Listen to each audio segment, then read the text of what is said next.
Well, George Kliavkoff hasn't given us a media deal yet. So can we actually judge him at this point in time? Not in a major way. Are Locked On Pac-12, your daily podcast on the Pac-12 Conference. It's the Locked On Podcast Network, your team every day.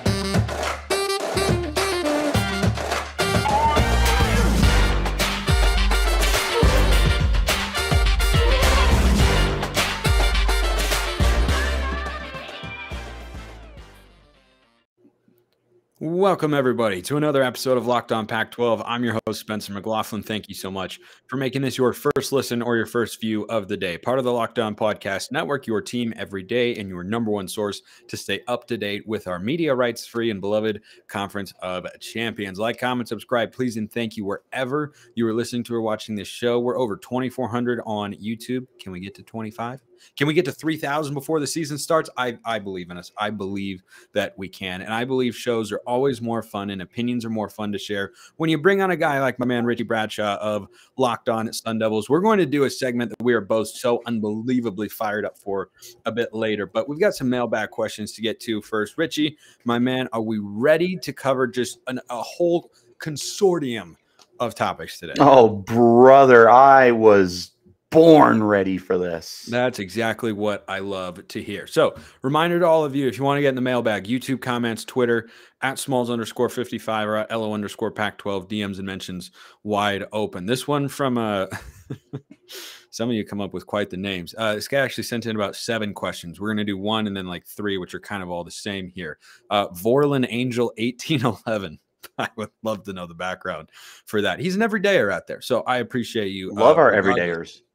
He's wondering why I am still, quote unquote, defending George Kliavkoff, or George K, as we may refer to him as. And I want your thoughts on this, Richie, because my takeaway on George K to this point is he was brought in after being the CEO or president or whatever of MGM and the media background, all that sort of stuff. He was brought in to be a media savvy guy. And now he is in what we can, I think, pretty accurately call a stressful media rights negotiation, a fraught situation. I think he was, kind of taking over as captain of a semi-sinking ship. I don't expect that to bottom out like the Titanic. It took on a little water. You can patch the leak and, still proceed and make it to your destination here. But for me, I've long held the belief that I don't have a strong feeling about him really until I see what this deal is and what it involves. How do you feel about George K? Do you think there's anything right now that you can look at and tangibly say he's been great, better than expected, he's been awful, or anything of that nature? I think it's unfair to look at Kliavkoff as like this massive failure in the conference, the way that some people want to paint this perception of for him. Don't get me wrong, I'm not his biggest fan. I'm just also not sitting here like this is the worst thing the Pac-12 has ever had to deal with, because we had to deal with Larry Scott, who helped put Kliavkoff in this situation in the first place with all the streaming problems that he's having now and the lack of being able to get people from around the country, not just the West Coast, to care about the Pac-12. This is a problem that Kliavkoff has unfortunately inherited and has worked, I think, pretty diligently, pretty hard to try and get the Pac-12 back to being the Conference of Champions and back into the mainstream of things. But this is an uphill battle that he was placed into. And I think he's doing just about everything that he can right now. It's just unfortunately for him, he's having to deal with losing USC and UCLA, and he's having to deal with not a lot of like big name programs in the conference. When you lose the 2 LA schools, you're going to be focusing on Oregon, Utah, and you're hoping like Arizona and Arizona State, Washington.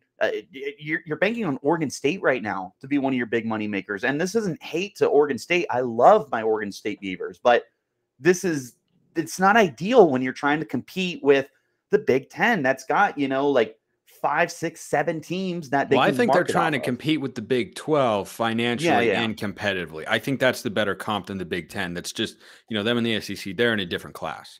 That's totally fair. But if we do go the Big 12, I mean, there's still more marketable teams there right now that at least have more of an identity than an Oregon State does. Like, it's hard to get somebody who doesn't watch Pac-12 sports to care about Oregon State. of course we know who Oregon State is. They've been up and coming, and it's looking particularly at a football perspective for them.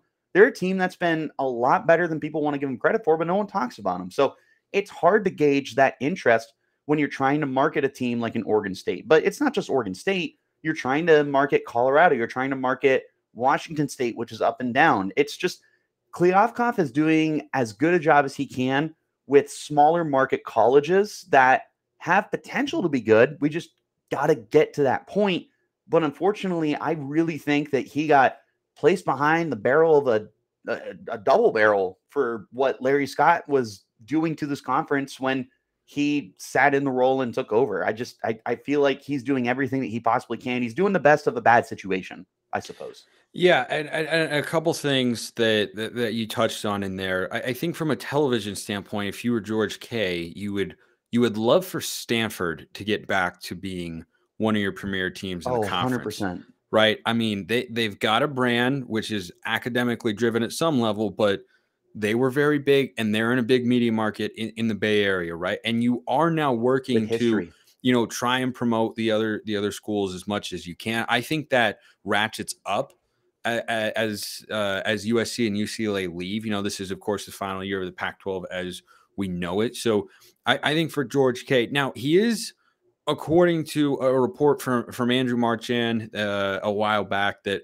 there was an offer on the table that would have been basically identical to the Big 12, and that was turned down because the Pac-12 believes they can take a better deal. Now, if that, or they can get a better deal, rather, if that is true and the deal ends up being substantially below, that would be a very poor reflection on Kliavkoff. But if that's true and it ends up being better than the Big 12, which I don't think is as likely, but I don't rule it out as an impossibility at this point in time. If that happens, then Kliavkoff looks brilliant here. And that's why I just keep coming back to my original take when people want to go and rip on him. I'm like, you don't have anything. You don't have the biggest area, right? It's like giving a student a final grade on a paper before the final test, which in college is worth like 70% of your grade before that's been submitted. Like, you can make observations and inclinations, but you can't come to a determination about what grade goes on the report card and onto the transcript until the final exam comes in. 100%. And I want to echo that point, because I feel like people look at what Kliavkoff has done as the commissioner and are underwhelmed. And it feels like you're overlooking the fact that he's been in office since 2021. Like, we haven't even gotten a full 2 years out of Kliavkoff yet to be able to assess whether or not this is the guy who's going to revive the Pac-12 or not. Like, he needs to be given that opportunity. And unfortunately, it feels like every single thing is just falling apart underneath him. And like I said, like, I feel like he's making the best out of a bad situation. This has just been a very difficult project that he has had to inherit. And people are very quick to criticize, and people are very quick to call him out and whatnot. I do think that it's also too early to say, like, I am really right in the middle on him. I don't have a strong feeling one way or the other. I need to see how this plays out first, what expansion teams he announces, how valuable the media deal is. I don't know if you can say he's making the best out of the bad situation. For the same reason, I don't think you can call him a failure as a commissioner at this point in time. Like, I need to see that deal first, because everything else is, to this point in time, small and insignificant. Like, oh, he hasn't talked in months. Like, okay, so, or, he hasn't handled this well. He tried to do this. It's like all that stuff in terms of the role he has as commissioner of the conference. Everything he's done to this point is inconsequential compared to figuring out a media deal that keeps your league as competitive as possible. One thing that he's looking at in the media deal is a streaming partner. And I want Richie's thoughts on the streaming element, because I think there are some valid questions to raise there. One of which is, why haven't you checked out FanDuel yet? Because grand slams, no hitters, and double plays are back. There's no better place to get in on the Major League Baseball action than FanDuel, America's #1 sportsbook. That's because right now new customers can step up to the plate with a no-sweat first bet up to $1,000. That's bonus bets back if you don't win. You can download their app. It's safe, secure, super easy to use. Don't miss your chance to get a no-sweat first bet up to $1,000 when you join FanDuel today. Just go to FanDuel.com/lockedon to sign up. FanDuel, official partner of Major League Baseball. So the other questions, of which there were several from our friend, again, an everydayer, appreciate him. Sometimes might need to, tone it down just a bit with the energy. But you know what? I'd rather have too much energy than too little from Never. our friend, Yes. Give me Vorlin the Angel. everydayers. Yeah, Vorlin Give me the Angel. everydayers. 1811 here. So he asked a slew of questions about streaming, which I think are valid concerns and all kind of get wrapped up into one. How will other Power 5 conference spin the streaming issue when their coaches are recruiting against Pac-10 schools? How will other Power 5 programs, feel about having their game streamed if they play at a Pac-10 stadium, Pac-12, whatever? How will Arizona feel about having their basketball games being streamed? I think overall, Richie, the answer here is it could be a factor, but I don't see, based on the recruiting people that I've talked to and following, commitments and what the priorities are for recruits and all that sort of stuff. John Garcia, our Locked On recruiting insider here at the network, who's covered recruiting for over a decade at this point in time. I've asked him this straight up before, and he said high school recruits do not pay that much attention to a media deal. I'm not saying it's a non-zero factor, but I don't think it's really tipping the scales one way or the other in terms of shifting the recruiting balance between one conference and the other. I would agree. I think that a 17, 18-year-old kid is looking at a lot of factors when they're trying to decide the school that they want to go to and play 3-4 years of college sport for, depending on what they're playing and how good they are. And a media deal is so low on my list of priorities when I'm looking at priority number 7, dude, at the highest. If that, I feel like I could name 7 things I'm more interested in: the school's culture, the location, the current coaching staff, the conference that it's in. I care about more than like media rights. I care about my ability to get onto the field or the court or the ice as quickly as I can. Like there's so many factors here NIL that line up. NIL NIL would my scholarship supersede. look like? I feel like for a lot of kids, especially in the football space, NIL That's number one. Is like an 8 times bigger factor than playing some games that are on Apple TV or Amazon. I had a Division I college basketball assistant coach tell me recently that kids nowadays are looking for 3 things when they enter the transfer portal, and it's the same sort of priorities for high school kids. They're looking for an opportunity to play and develop, a good relationship, and fitting in with the culture and the community, and NIL. Like those are the top 3. And look, I'm not saying that an all streaming deal would be okay here, right? Like if George K delivers a deal that has no linear partners, I personally would think that's somewhat of a problem, not as much as other people may think, but I wouldn't be totally on board with that. But if you have a deal that is slightly more streaming heavy now compared to what it was with the Pac-12 network, number one, anything's easier to watch in the Pac-12 network in terms of like actually getting in front of people.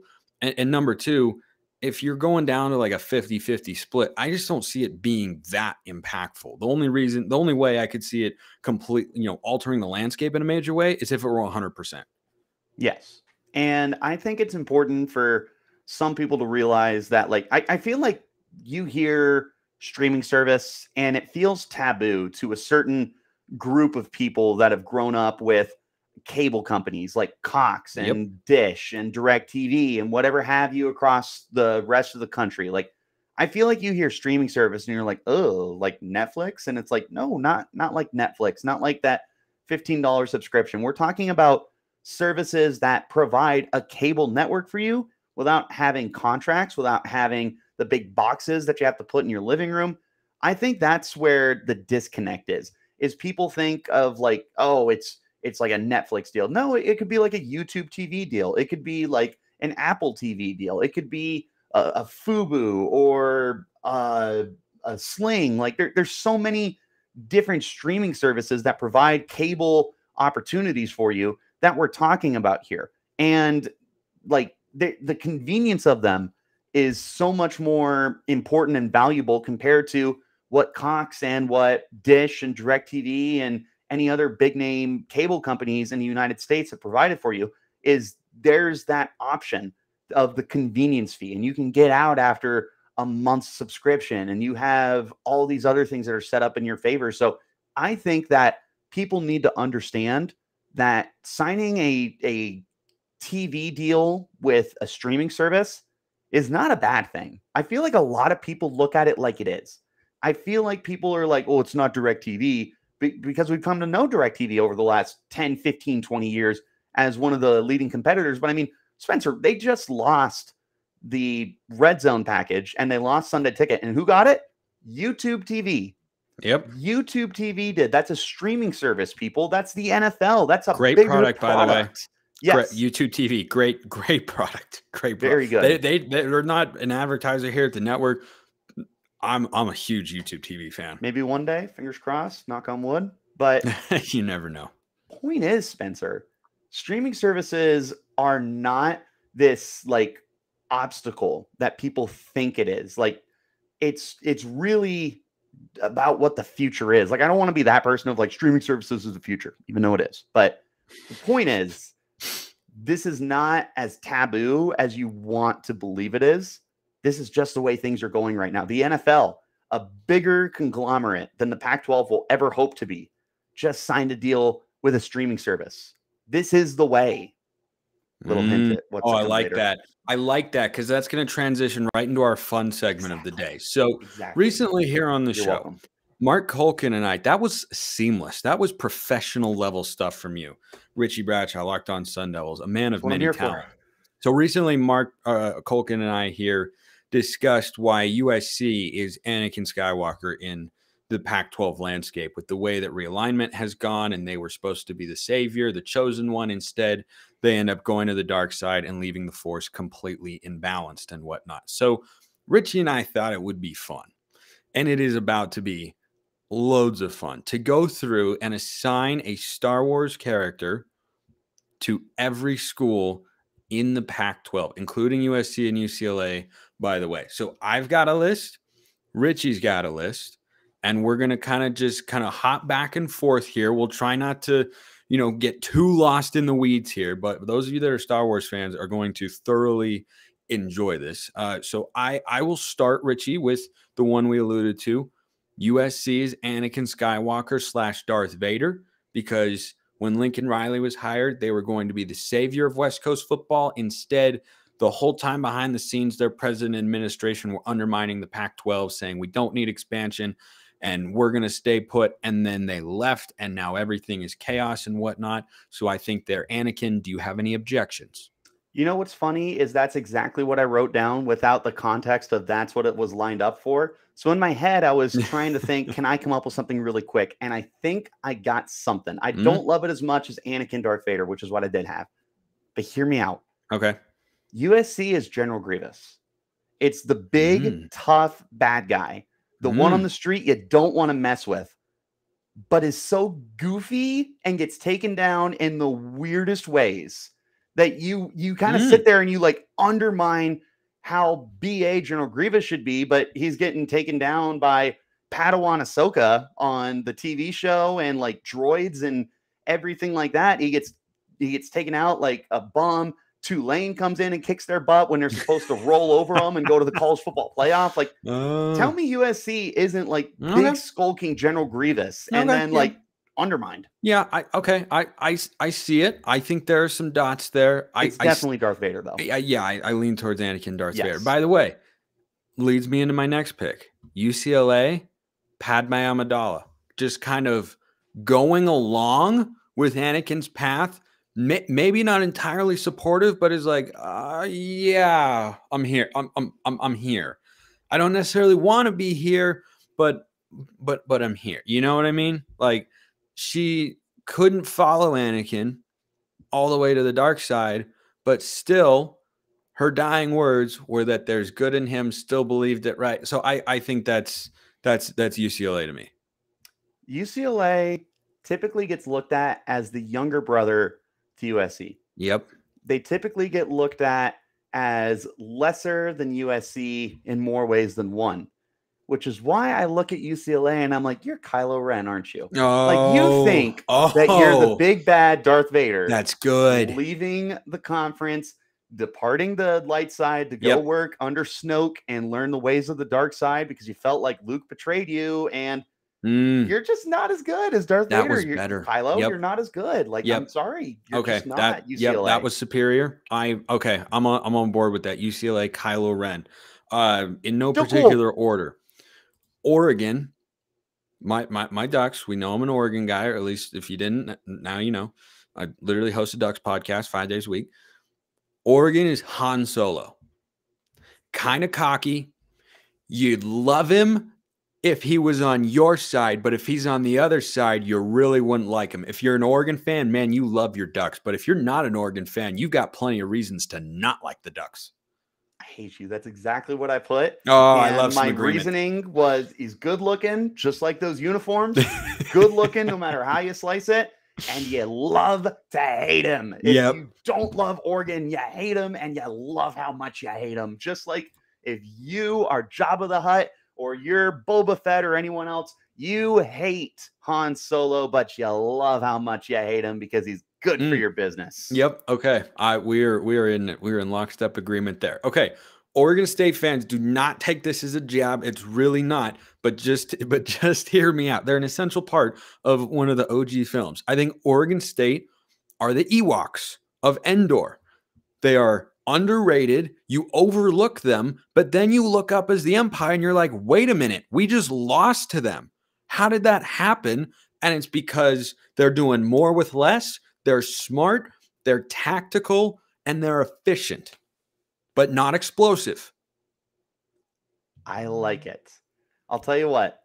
Not bad. This was my favorite that I came up with. So I'm glad we got to it early. Now, I'm going to name the actor in particular because he plays two characters in Star Wars, and they are like the first stage of Oregon State's sports, and then it's the second stage. So they are Ahmed Best, and they start off as Jar Jar Binks, and they're the big joke of the Pac-12. No one takes them seriously. A lot of people don't appreciate them, and they think that they're dumb, and they wish they would go away. But then Mandalorian comes out, and he returns as Kelleron Beck, who, big spoiler alert, if you haven't seen Mandalorian yet, big spoiler alert, Kelleron Beck is the Jedi who saves Grogu in Order 66, and he becomes like the big, everyone loves him. He's universally loved, and like he's the comeback kid. He's the one that everyone was rooting for to overcome those obstacles. And Oregon State has become a better team in the Pac-12, and you're rooting them on. And it's one of those, it's like, if you're rooting against Oregon State, you don't like fun, and I don't like you, quite frankly. If you don't like Ahmed Best, if you don't like how Jar Jar went to Kelleron Beck, I don't like you. Just don't talk to me. Okay. I like that one. I hope I didn't spoil that for you. I think that's pretty. I think that's pretty good.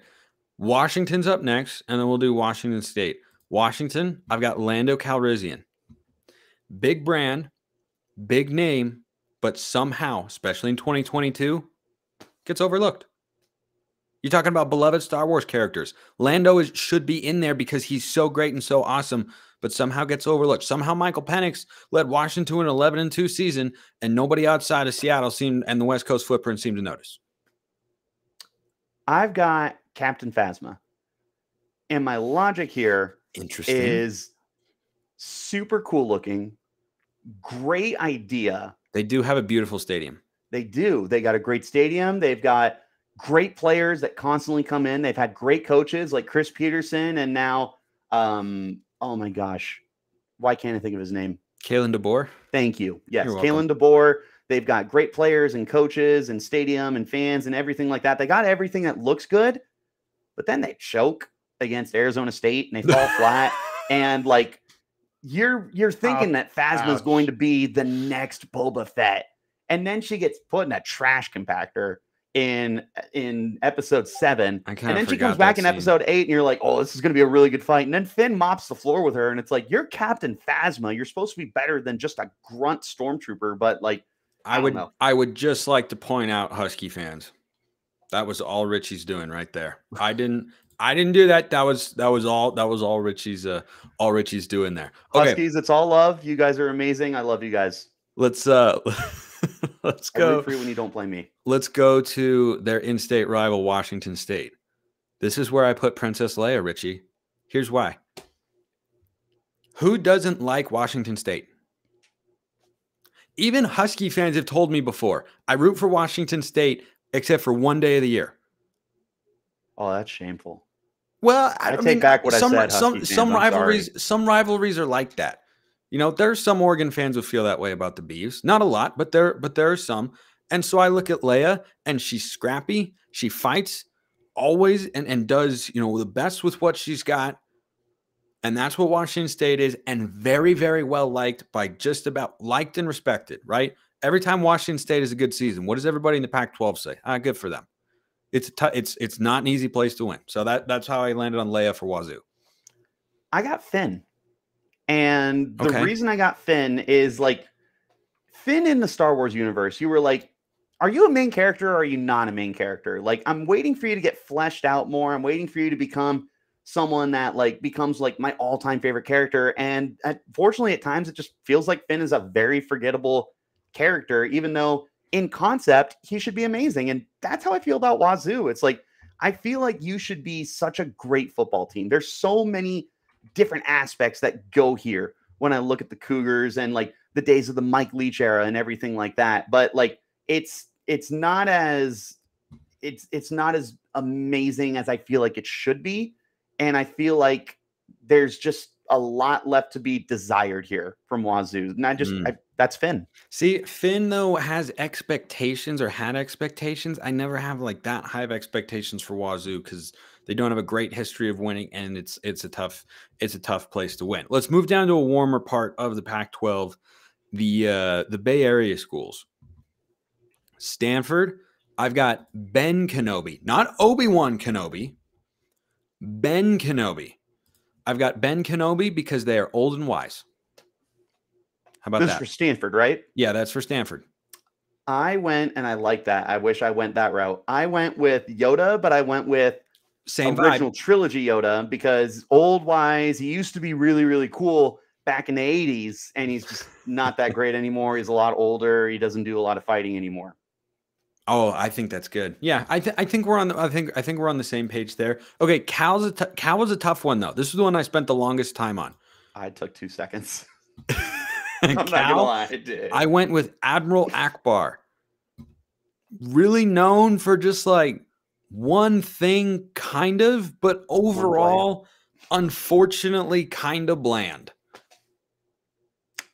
I went with the Jawa because it's comedic relief. And they just get beat up 95% of the time that you see them. Oh, gosh. Yeah.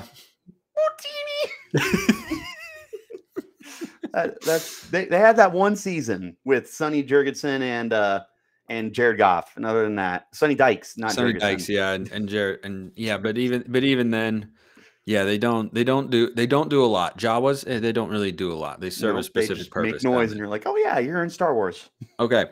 Let's go to the mountain schools, Utah and Colorado. Utah, I cast Utah as Luke Skywalker because they are the new hope. They are the new hope. They're the back-to-back Pac-12 champs, and they could be the new hope for the Pac-12 to get back into the playoff as a program consistently. Like, you're going to have a void with USC and UCLA leaving, and when you talk about who can fill that void of being a consistent top-tier program, Utah is here and now. They are that new hope. They are Luke Skywalker. I wish I came up with that. I did not. I'm officially changing mine to Luke Skywalker, but the one I wrote down was Obi-Wan Kenobi. And the reason I said that was they're like the truly like most neutral good team in the Pac-12, where it's like, if you hate them, it's like you kind of have an issue with them personally. Like I don't have any issue with Utah or people have issue with like Obi-Wan or whatever, but like you said, they're the top team in the Pac-12 right now. Obi-Wan was always one of the best Jedi, and like, yeah, that's mine. Okay, I like prequel trilogy Obi-Wan there for Utah. Luke is better though. I did not save these for last by accident. We're gonna start with Arizona, and then we're gonna do Arizona State. So what about poor Colorado? Oh, did I skip Colorado? Oh my goodness. I almost did. Okay. You're going to laugh at this. Shame on you. Colorado is Ray. They were magically made interesting and relevant by one factor.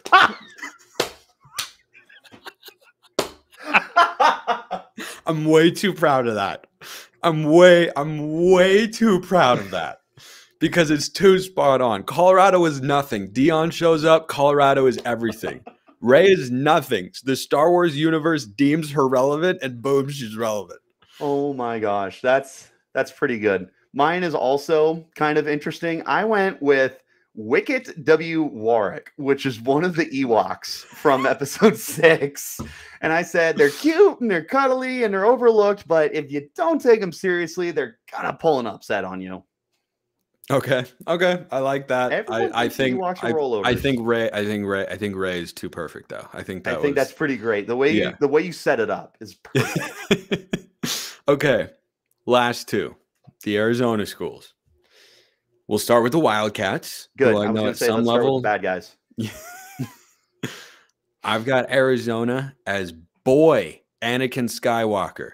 He's all about having a fun time. Now, this is pod racing. Or he's in the middle of a battle. This is tense. Yeah. Like, just kind of there, trying to have a good time. Somewhat serious, somewhat not. Let's just have fun. Spencer, I'm not gonna lie. I let my personal side get in on this one. They're Watu, and I don't feel bad about it. They're the scummy. I'm gonna read verbatim what I put. They're the scummy desert native who tried to keep somebody from being great in terms of Arizona State when they were holding the school back from becoming a state university.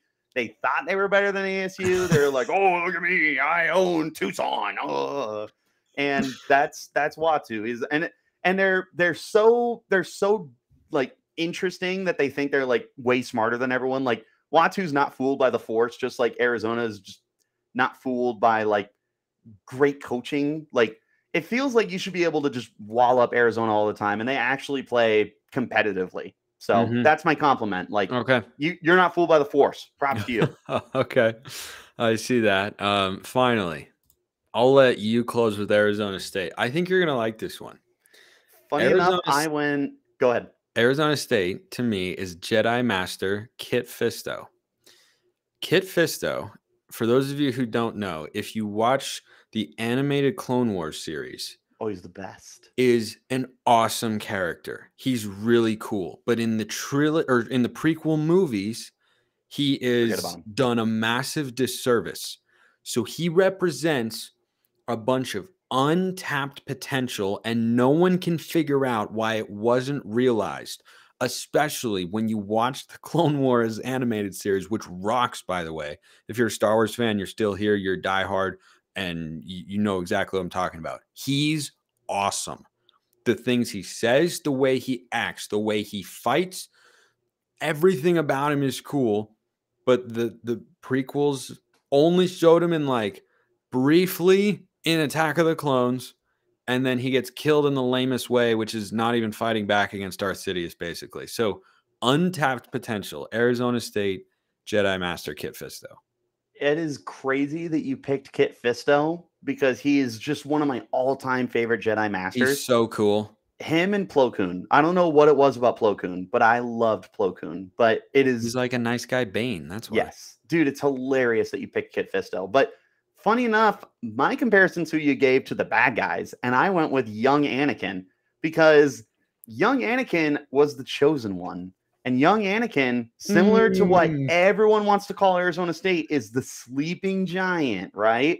We're waiting for the potential here. So you're banking off of Arizona State to get everything right. But again, just like it plays into my Watu comparison because you know, Watu was trying to keep the good guy down. We don't want you to be a state university. We don't want you to be a Jedi Master. And young Anakin's like, this is real pod racing. And then they go and do their thing. And now they're the better team in Arizona. And, you know, when people come to visit Arizona for college, they go to Arizona State. I don't know what to tell you. They're young Anakin. All right. I can respect that. I think young Anakin is a little too central to the plot to be a perfect match with ASU. Arizona State's the main characters of the Pac-12. I don't know what to tell you. The whole conference revolves around them, clearly. You got a 10-second recap of what you saw in the Arizona State spring game? Yeah, of course. 10-second recap. The offensive line is going to be a work in progress that needs a lot of additions in the transfer portal. The pass rush looks good. There's some young stars. Jaden Rashada, the 4-star quarterback, had some struggles. He's going to take some time to develop. But in the meantime, Trenton Bourguet and Drew Pine have some great weapons to throw to, like Jalen Conyers, Elijah Badger, Cameron Scattaboo, and the rest of the company on offense. They're going to be fun to watch this year, but maybe not win a lot of games. What a show today. Richie Bradshaw, Locked On Sun Devils, Monday through Friday, YouTube, and wherever you get your podcasts. That was fun. That was a good time, Richie. Thank you, my friend. Yes, it was. Appreciate everyone listening. See you next time. And until then, hope you have a wonderful rest of your day.